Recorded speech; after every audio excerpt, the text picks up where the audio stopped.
Welcome to Petro's Family Tax. Today we're going to cover the differences between a SEP IRA and a solo 401k for an independent contractor.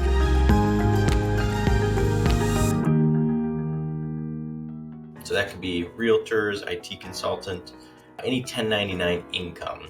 We're going to talk about the pros and cons of setting up a SEP IRA versus a solo 401k, and then give you a couple examples of the maximum amount of contributions that you could make depending on 100,000, 200,000, and 300,000 of income, as well as whether you're filing as a sole proprietor or as an S-Corp owner. So when we cover the SEP IRA versus a solo 401k, a couple things to keep in mind, and just in general, what I would kind of lean towards as a brief description is that the SEP IRA is a super simple, super easy way to set up a retirement plan for you, not only just to put some money away for the longer term, but then also to get some of those nicer tax deductions. And then for the solo 401k, that one's going to be a little bit more costly. You have to have a plan administrator and a couple other things which you can add as a business expense.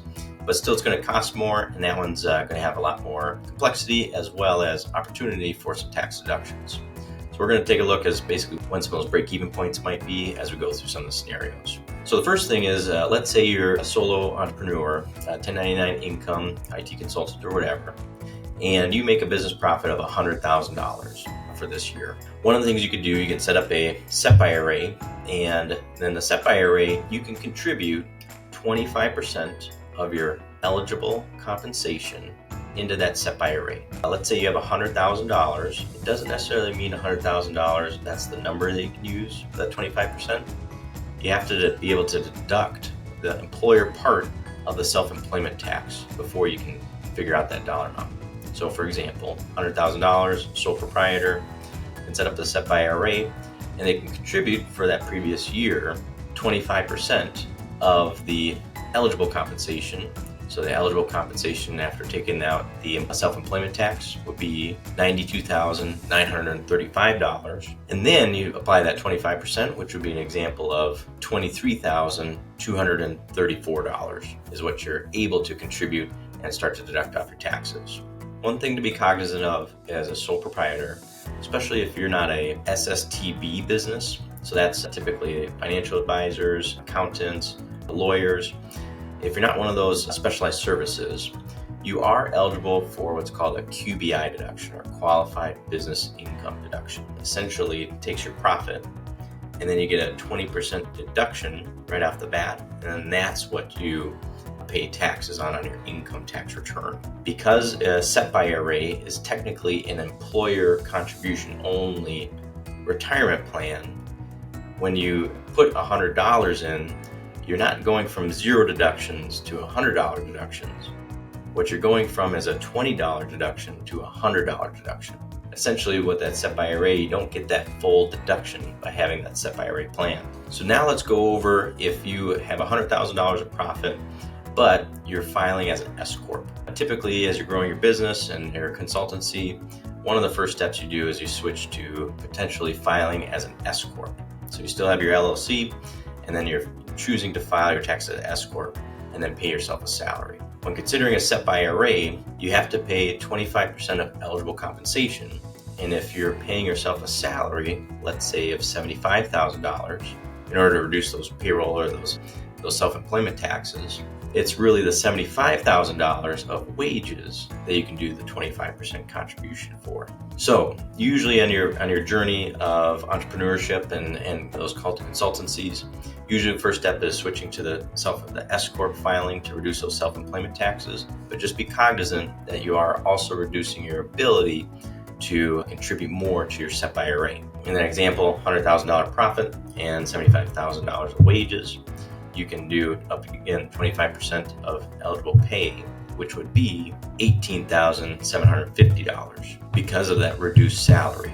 Now let's take a look at if somebody has a $200,000 in a 1099 income and they have a SEP IRA, and they're filing as a sole proprietor as well as filing as an S-Corp. Now, if they're filing as a sole proprietor, again, you pay that self-employment taxes, you reduce your total profits off that self-employment tax from the employer's perspective.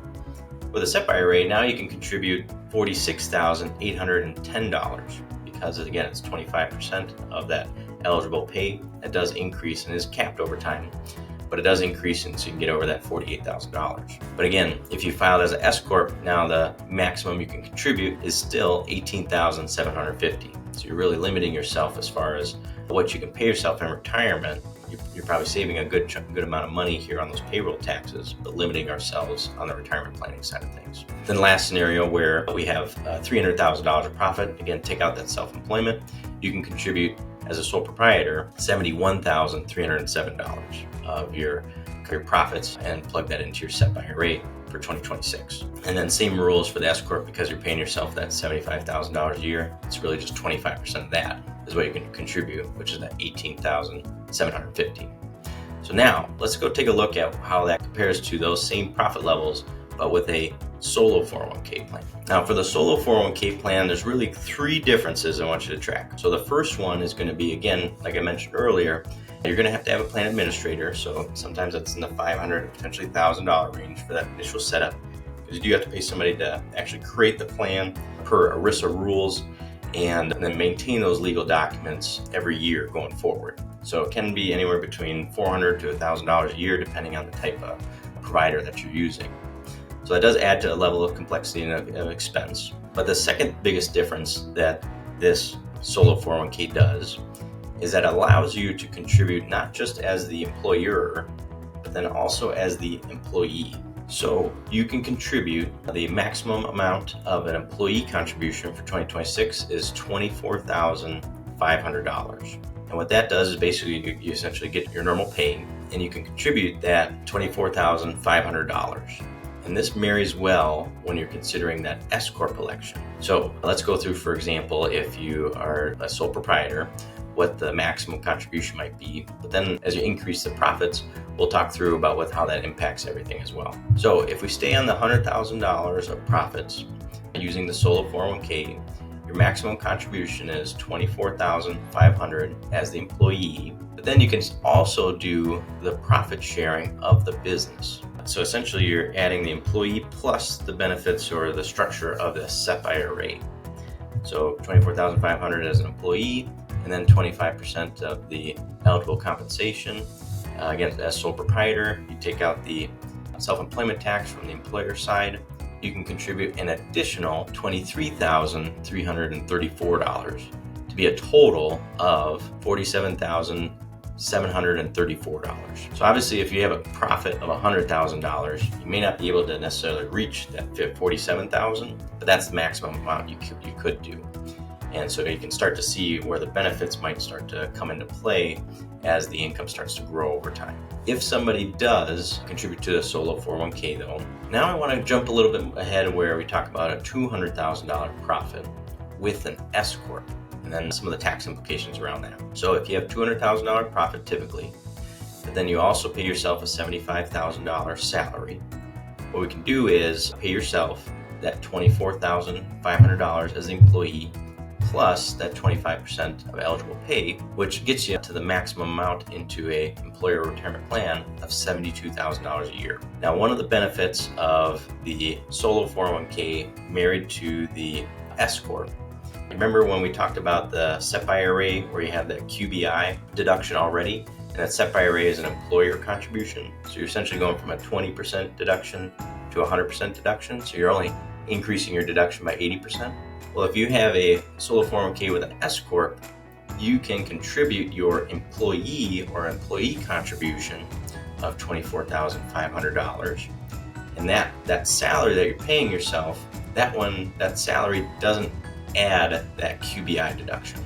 So you're going from a zero deduction to 100% deduction, plus a lower FICA taxes or self-employment taxes of having that S-Corp, plus not going from that 20% deduction to 100% deduction, that only the 80% increase. And then lastly, as you're going, if your business is thriving and you're making that $300,000 as a 1099, you have that S-Corp structure, or whether you have the S-Corp structure or not, you can still do that solo 401k, the employee and the employer contribution, and continue with that maxing of that $72,000. As you take a look at the side-by-side, one of the things you'll see is that it takes up to $300,000 in a sole proprietorship to match the same possible deductions as the solo 401k can provide at the $200,000 level of income in the S-Corp. So as you're thinking about and as you're building your business and your consultancy, just remember, typically it's that S-Corp is that first step for that tax savings and tax advantage of running your own business.